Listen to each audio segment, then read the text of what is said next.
တိုဂျိုညွှန်းလေကောင်ကတော့ဘရားနဲ့ရောက်လာမှမသိတဲ့အာကာသယာဉ်တစ်စီးရင်ရှိနေပါတယ်။ဒါတင်ဒီကပောင်မကောင်းစွာတွေကိုတက်ခတ်ဖို့အတွက် Dragon Keeper တွေကလည်းရှိနေပါတယ်။အာကာသယာဉ်တိုဂျိုညွှန်းကိုရောက်လာတဲ့ချိန်ကစလို့73နှစ်တိုင်အောင်မကောင်းစွာတက်ဖွဲ့နဲ့ Dragon Keeper တွေကတနင်္ဂနွေနေ့တိုင်းတိုက်ခိုက်လေးရှိပါတယ်။မကောင်းစွာတွေလည်းလက်ခံမဲ့နေရကိုလည်းဝင်းကြားတွေရဲ့ကြိုရောက်နေကြပြီးသူတို့တိုက်ခိုက်တာကိုကြည့်ဖို့လည်းလူတွေကတနင်္ဂနွေနေ့တိုင်းလာကြည့်ကြပါတယ်။အဲ့လိုနဲ့ Monster တွေလည်းလက်ခိုက်မောင်စောင့်နေတဲ့ Dragon Keeper တွေက fan တွေနဲ့တွေးဆုံပြီးလက်မှတ်ထိုးပေးရင်စောင့်နေကြပါတယ်။ပွဲလာကြည့်တဲ့ကောင်လေးကိုလည်း Ranger Friend တွေကလုံခြုံဖို့အတွက်ကာဝယ်ပေးမဲ့ကြောင်းပြောနေပြီ။ကောင်လေးကလည်း73နှစ်လို့တီတူတယောက်မှထိခိုက်ဒဏ်ရာမရဘူးလို့ကြားရကြမလိုတဲ့ကြောင်းကိုတင်ပြောပါတယ်။အထူးအောင် Ranger ဝစ်စုံနဲ့ Sakurama ဆိုတဲ့ကောင်လေးကတော့ကောင်လေးကို Ranger တက်ဖွဲ့တဲ့ဝင်မှုပြောနေပြီ။ရေလုတ်ကီပါတက်ဖွဲ့ရ Suzuki ဆိုတဲ့သူကလည်း Ranger တက်တဲ့ဝင်မှုပြောနေပါတယ်။အဲ့လိုနဲ့ကောင်လေးက Dragon Keeper ရဲ့တိုက်ပွဲကိုကြည့်ဖို့တဲ့ကွင်းထဲကိုသွားနေပါတယ်။ခဏနေတော့ကွင်းထဲကို Fighter လို့ခေါ်တဲ့လောင်းငယ်သားတွေနဲ့တူဂျာမိတ်စာရောက်လာပါတယ်။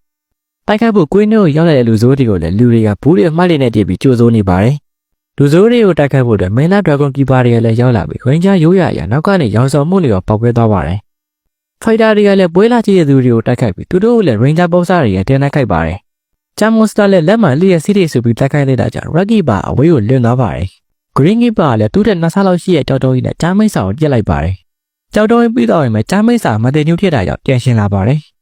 ဂျာမိတ်စာကလည်းစွားလေးဆိုပြီးထရပ်ကားပုံစံပြောင်းလိုက်က Dragon Keeper တွေစီကိုမောင်းလာနေပါတယ်။ Dragon Keeper တွေကလည်း9ရောက်ဆိုပြီးတားပေမဲ့ဂျာထရက်ကသူတို့ကိုတိုက်သွားပါတယ်။ Dragon Keeper တွေလည်းအကုန်လုံးမှောက်နေကြပြီးကြီးနေတဲ့လူတွေကလည်း Dragon Keeper တွေကိုအားပေးနေရကြပြန်ထားလိုက်ကြပြီးမတင်ညှို့တွေကိုတတ်ဖို့နဗီယာလက်နက်ကိုထုတ်လိုက်ပါတယ်။အဲ့ဒါကိုသိတဲ့ Fighter တွေကလည်းဂျာမိတ်စာကိုကောက်ဖို့အတွက်ရှေ့ကနေရောက်လာကြပါတယ်။ Fighter တွေလည်း Dragon Buster နဲ့ချစ်ပြီးထုံးစံတိုင်းစကန်ကိုပြန်ကြမယ်လို့ပြောနေပါတယ်။အချိန်ပုံများစွာအဆုံးသက်မှာ Dragon Keeper တွေပြစ်တာကိုခံရပြီးစကန်ကိုပြန်ရောက်လာတာကိုငြင်းငွေ့နေတဲ့ Fighter တွေဆိုတဲ့သူကတော့ Dragon Keeper တွေပြစ်လိုက်တဲ့ Dragon Buster ကိုရှေ့ကနေခံလိုက်ပါတယ်။လုံခဲ့တဲ့တနအီခန့်အာကာသစကန်ထဲမှာတော့ Fighter တွေရဲ့တိုက်ပွဲအတွက်ဘော်မွန်စတာရဲ့ပုံစံကိုအသေးစိတ်စဉ်းစားနေပါတယ်။ Fighter တွေခဏအကြံမရှိရကြောင်းလူသားတွေကြော်ညာနေတဲ့ပွဲကနေအကြံရမလားဆိုပြီးနားထောင်နေပါတယ်။လုံခဲ့တဲ့7နှစ်နဲ့အချိန်ရတဲ့အာကာသရဲ့လူသားကဖောက်ကိုရောက်လာပြီးတနေ့တည်းတဲ့အချိန်မှာတော့ Fighter တွေရဲ့ခေါင်းဆောင်က Dragon Keeper တွေရဲ့လက်ချက်နဲ့ရှော့သွားပြီးအဲ့ဒီချိန်ကနေစတော့ Fighter တွေက Dragon Keeper နဲ့ငြိမ်းချမ်းရေးကမ်းလှမ်းထားတဲ့အတိုင်းငြိမ်းချမ်းဖို့တပတ်တစ်ခါသွားတိုက်ခတ်ရပါတယ်။အခုလက်အချိန်သိမ်းမရှိရကြောင်း Fighter ကြီးဆိုတဲ့သူကမွန်စတာအကြီးပုံစံကိုဆွဲနေပါတယ်။ဒါပေမဲ့ဒီလိုပုံစံမွန်စတာရဲ့ကြီးပဲတန်စရာလေးနေရကြောင်း Fighter ကြီးဆိုတဲ့သူကကြားပုံစံမွန်စတာကိုဖန်တီးဖို့အကြံပေးပါတယ်။ Fighter ကြီးလည်း Dragon Keeper တွေရဲ့ဆွဲငကားကနေဆင်းသက်လာတာဖြစ်လို့သူတို့အနေနဲ့သိကြပါဦးကြားမွန်စတာကိုလှုပ်တဲ့အကြောင်းကိုပြောပါတယ်။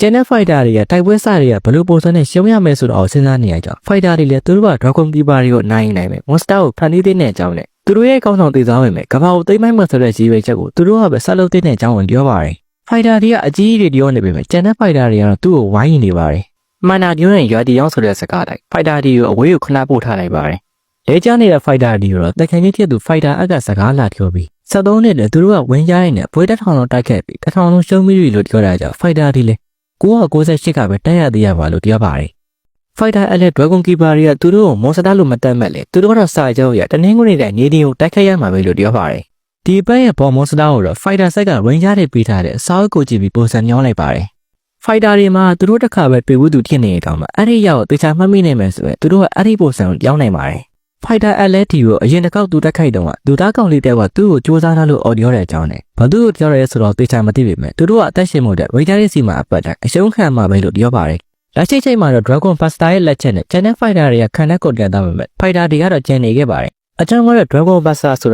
ာနဗီယာလက်နက်မှုတာကြောင့်မတိကျ Fighter တွေကိုထိခိုက်တန်ရလောက်တာရိုက်ချပြီးမတိနိုင်ကြပါဘူး။ရေးလိုက်တဲ့ပောက်ကွဲမှုကြောင့်သူတို့ကထိခိုက်တော့ပေမဲ့ပောက်ကွဲမှုကြောင့်ဘာမှမမြင်ရတဲ့အချိန်မှာ Fighter တွေကစက္ကန့်ကိုပြန်ကြပါတယ်။ဒါကသူတို့နဲ့ Dragon Keeper တွေသဘောတူလာတဲ့အရာဖြစ်ပြီးလက်ရှိချိန်မှာတော့ Fighter တွေကခံတဲ့ကိုမတည်မဲ့ Dragon Keeper တွေကိုပြန်နှက်ခိုင်နေပါတယ်။ Fighter တွေရဲ့စိတ်ကူးထဲမှာသူကခုံလိုက်ရဲ့အညီကြီးကိုရောက်ပေမဲ့လက်တွေမှာတော့လိမ့်တဲ့ခေါ်လို့နှိကွေးနေပါတယ်။တိုက်ခိုက်ဖို့သွားနေတဲ့ Fighter တွေကလည်းသူ့ကိုအားပေးနေတဲ့ကလေးတစ်ယောက်ကြောင့်အားတက်သွားပါတယ်။ Fighter တွေလည်း Rocky ကိုတိုက်ခိုက်ပြီးပဲ Rocky ကတော့အသာလေးရှောင်စတိတ်စင်ဆိုတာမဲလို့တက်လှုပ်ပြီးထားတာမဟုတ်တာကြောင့်လေးလိုက်ဖို့လို့ပြောပြီးတပ်ပိုင်းထက်က Dragon Buster နဲ့ပြစ်လိုက်ပါတယ်။ Fighter တွေနဲ့ Dragon Keeper တွေရဲ့999ချိန်မြောက်တိုက်ပွဲမှာလည်း Fighter တွေရဲ့ရှုံးသွားပြီး Fighter တွေကတော့စကန်ကိုမတည်မယ်အစာအုပ်တစ်ခုပေါ်မှာရောက်နေပါတယ်။အဲ့တော့လူတယောက်ပုံစံကိုပြောင်းလိုက်ပြီးသူ့စီကလည်း Suzuki တွေရဲ့ရောက်လာပြီးဘာလုံးနေရလဲလို့မေးပါတယ်။ Fighter တွေလည်းဒီနေရာနဲ့တိုက်ပွဲကြည့်ရမိုက်တာကြလို့တင်ပြောပြီး Dragon Keeper တွေရဲ့တက်မှာလို့သူတို့လိုထိချင်ကြောင်းကိုပြောပြီး Ranger တက်ထဲကိုဝင်ချင်ကြောင်းကိုပြောပါတယ်။ကဘာပေါ်လေခန်တိုက်တွေရောက်လာပြီးကြတဲ့ Monster နဲ့ Dragon Keeper တွေရဲ့တိုက်ပွဲကစတင်လာခဲ့ပါတယ်။ Monster တွေကမတင်ညှို့ဖြစ်ပြီးတာမန်ဒါတနက်နဲ့ဆိုရင်မတင်နိုင်တာကြောင့်အစာပိုင်းမှာ Dragon Keeper တွေအခက်အခဲဖြစ်ခဲ့ပေမဲ့ တိုက်ပွဲဖြစ်ပြီးတနေ့ကြာမှာတော့မသိညိုးတွေကိုတက်နိုင်တဲ့နဗီယာလက်နက်ကိုတီထွင်နိုင်ခဲ့ပါတယ်ဒီအကြောင်းလေးကတော့ Rocky Bar ကြိုတရားနေရဖြစ်ပြီး Ranger တက်ထဲကိုဝင်ငွေရှိနေတဲ့ fighter တွေက Rocky Bar နဲ့ Blue တက်ဖက်ဝင်ကိုစိတ်တရားနဲ့စစ်ပင်ရပောက်ခရရလို့ပြောနေပါတယ်ဝင်ငွေဖြစ်ပြီးတော့ fighter တွေလည်း Ranger ဌာနကို Dragon Keeper နဲ့ဆီရလက်သားပေးမိမယ်ဟိုကမရှိဘူးလို့ပြောတာကြောင့်ထူးဆန်းနေပါတယ်အဲ့ဒီချိန်ရေအားတွေ့ဘူးလေ Hibiki Sakurama ရောက်လာပြီး fighter တွေဝင်ငွေလာတီရောက်တွေ့ရကြောင်းပြောနေပါတယ်ထိုနေရာကိုလည်းဝင်ငွေဖြစ်ဖို့လမ်းညွှန်ပေးလိုက်တဲ့ Suzuki ရဲ့ရောက်လာပြီး fighter တွေကိုစာမွေးကြနိုင်တဲ့အကြောင်းကိုပြောပါတယ်Sakurama တော့ fighter တွေကိုလက်မလျှော့ဖို့အားပေးနေပြီးညနာကို fighter တွေရဲ့နောက်ဟုတ်ကတာအကြောင်းအသွင်ညောင်းတဲ့ fighter တွေရဲ့ညနာရစီတော့မလို့ဖြစ်နေပါတယ် fighter တွေလည်းသူ့ကိုတန်တရားညက်လုံးလေးနဲ့ကြည့်နေတဲ့ Suzuki တွေကြောင့်ပေါ်သားမလားဆိုပြီးစိတ်ထင်နေရော Suzuki တွေကနေလက်စာအတူဆိုင်ရအောင်လို့ခေါ်မှစိတ်ရေးသွားပါတယ်ခန်းတဲ့ထဲမှာတော့ fighter တွေကတက်တက်ထိုးဆိုတဲ့ game ကိုစော့နေပါတယ်ဒီ game ကိုကြောင်းကြောင်းဆော့ပေးမယ်ဘယ်လိုခေါ်ရလဲဆိုတော့မှတ်မိရအောင်နာမည်သိရင် comment မှာရေးသွားကြပါအဲ့ဒီချိန်သူတို့စီကို fighter တယောက်ကကြီးလာပြီးအကြောင်းကတော့ Rocky Bar နဲ့ Blue Keeper ခန်းတဲ့ထဲကိုရောက်လာနေလို့ပါRocky Bar fighter ရအလန်တကြားနဲ့လာတွေ့ရကြ Rocky Bar လည်းသူတို့ကငင်းချင်းယူထားမှုကြောက်စရာမလိုတဲ့အကြောင်းကိုပြောပါတယ် Blue Keeper ကတော့ This for fighter တွေအကြောင်းကိုပြောနေပြီး fighter တွေကိုထွက်ခဲ့ဖို့အားလုံးချောင်းကိုអော်လိုက်ပါတယ်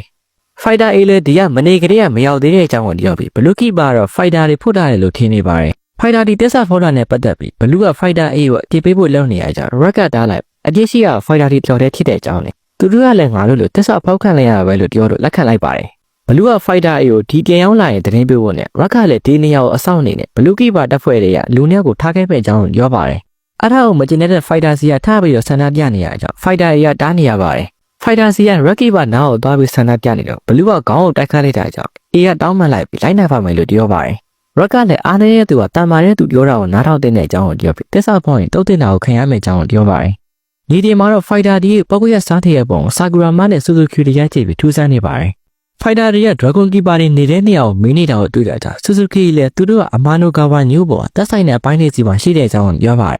Sakurama လည်း Ranger တွေက Monster တွေနဲ့တိုက်ခိုက်နေတာမှာကညိုရဲတန်ရှိနဲ့ရေးနဲ့ပါအမှုလိုက်ပေးရတဲ့အကြောင်းကိုပြောပါတယ်စကားပြောနေကြရင်ကလေးတယောက်ကတနင်္ဂနွေနေ့ကကယ်ပေးခဲ့တဲ့ Suzuki ကိုဓာတ်ပုံလုပ်ရိုက်ပေးဖို့ပြောပါတယ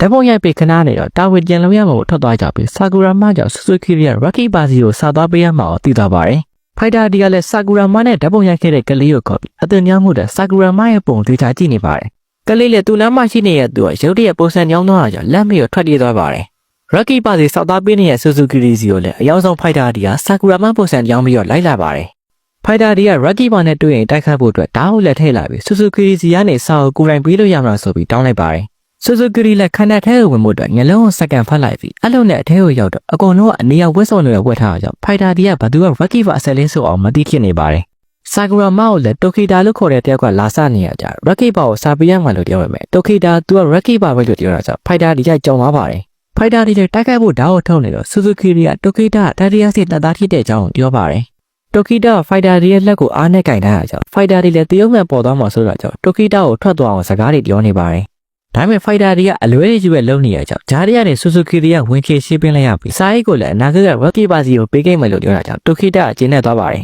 fighter တွေလည်း Rasaka ကလူတွေကိုကြည့်ပြီးတိုင်ဝမ်မှာခဏခဏညင်မှုနေကြလူတွေမှန်းကိုသိသွားပါတယ်အပြင်မှာ Rocky Bar ရဲ့ကြော်ညာကိုတွေ့လို့ကြည့်နေပြီးကြည့်နေရင်သူဘေးကနေတကယ်စိတ် Rocky Bar ကိုတွေ့လို့လှမ်းခေါ်လိုက်မိပါတယ်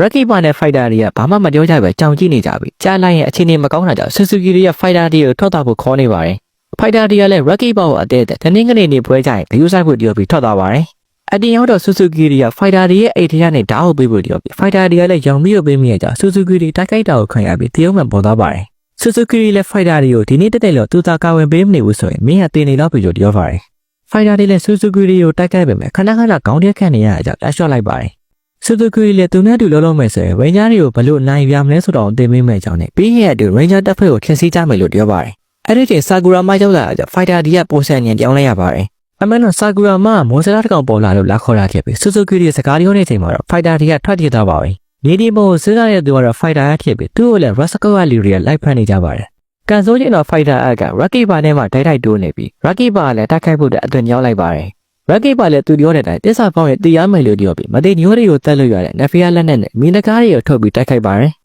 မသိညိုးတွေကိုတက်တဲ့လက်နဲ့ပြစ်ခတ်လိုက်ရအောင် Fighter ကလည်းနေရာမှာရှော့သွားပါတယ်။ Fighter အကိုရှင်းပြီးရဲ့နောက်မှာတော့ Rocky Bar စတိုင်ကြိုက်ကျန်းနေပါတယ်။ပေါက်ကွဲမှုကြောင့်လွတ်သွားတဲ့ Fighter ရဲ့လက်ကဒီရဲ့ရှေ့ကိုကျလာနေပြီ။အဲ့လက်ဒီနေ့ကလွန်ခဲ့တဲ့73နှစ်ကတိုက်ခဲ့တဲ့တိုက်ပွဲတဲ့ဆိုင်ဒီနေ့မှာခန်းစားချက်တွေကောင်းနေတဲ့အကြောင်းကိုပြောထားပါတယ်။